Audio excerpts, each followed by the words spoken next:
Here's the truth on the passing of XXXTentacion. Everybody should know how it truly happened, so let's get straight into it. June 18th, 2018.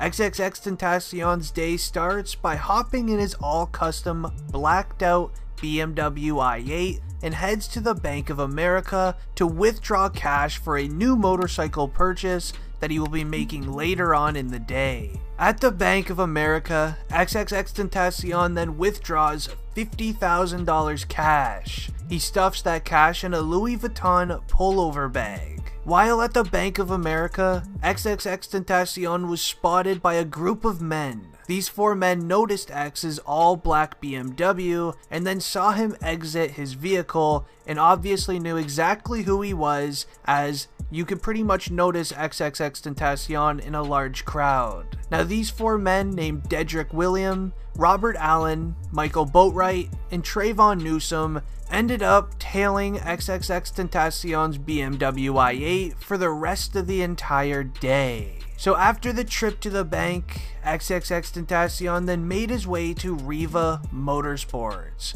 where he was meeting up with his uncle to purchase a new motorcycle. Now he was sitting in the parking lot of Riva Motorsports while awaiting his uncle to arrive. The four men tailing X then noticed that he parked his car in the parking lot and was just sitting inside, so they ended up going to a corner store right down the street to buy ski masks and gloves. Little did they know that the convenience store actually had surveillance footage catching them buying these ski masks and gloves the entire time. Then, XXXTentacion entered the motorcycle shop with his uncle. Two of the men then followed him inside of the store, and here's even some surveillance photos of them entering the motorcycle shop with X. Now the craziest part that nobody talks about is XXXTentacion literally makes eye contact with one of the individuals as caught here on tape. Now two of the men, they were planted on the inside, keeping an eye on X and what he's doing. And they also went on the inside to see what was in that Louis Vuitton bag that he was wearing. They wanted to see if he would be pulling out any sort of cash out of that bag, or just to get a closer look on how much money might be in it. An hour then goes by.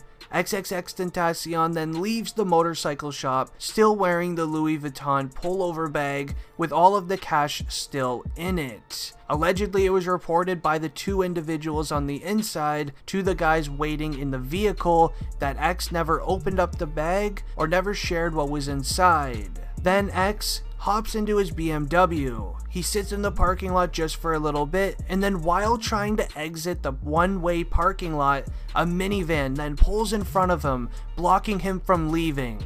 X has nowhere to go, so he puts his car in park to see what's going on. Two men then hop out of the vehicle wearing ski masks and gloves. One of them go to each side of XXXTentacion's car, holding firearms, demanding him to roll down his windows and hand over the bag of cash. XXXTentacion then refused. It made him angry, and then a small brawl ends up happening in the middle of the street. And then sadly, we all know what happens after that.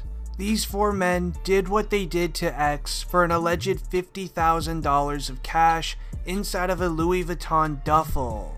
Witnesses at the scene claim that these four men actually did end up getting away with the bag of money. But was it really worth it in the end? Sadly, I really wish X would have just gave up the bag, rather than just trying to defend himself inside of the car with two men near him. Little did these guys know that there were security cameras at each and every single stop that X made that day.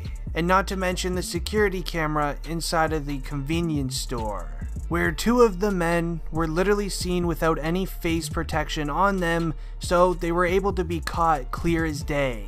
A big question was, why didn't XXXTentacion have security that day? And a main reason for it was that X was a rapper who didn't believe in needing security other than at concerts and things in that nature. He mentions it in many interviews that he likes to move around by himself and just have his group of friends because he doesn't need people to defend him. Now, the four people who did this to X, they were caught very fast by law enforcement. So it only took the law enforcement 1 month to catch all 4 of these men.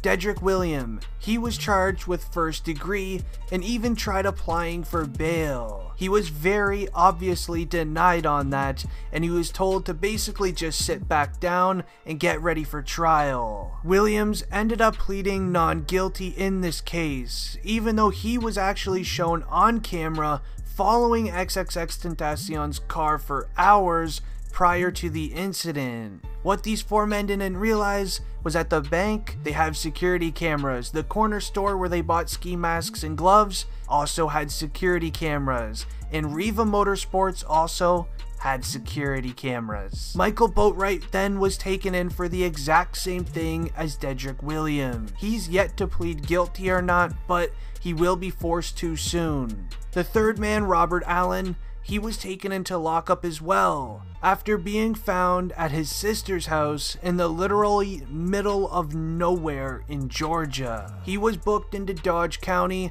He's still currently being held without bond, as he should.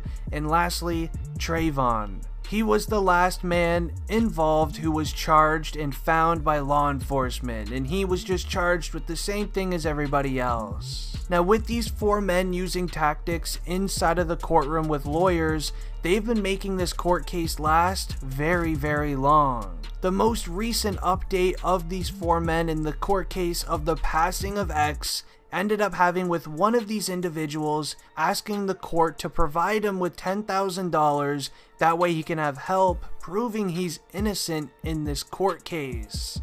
At the end of the day, these 4 men did what they did to X for an alleged $50,000. Now, no one knows the exact amount of money that was in that Louis Vuitton bag that X was wearing, but it has been said it was an estimated 50 grand. Now, I'm ending the video here. I hope you enjoyed. Rest in peace, XXXTentacion, and I'm out. Peace.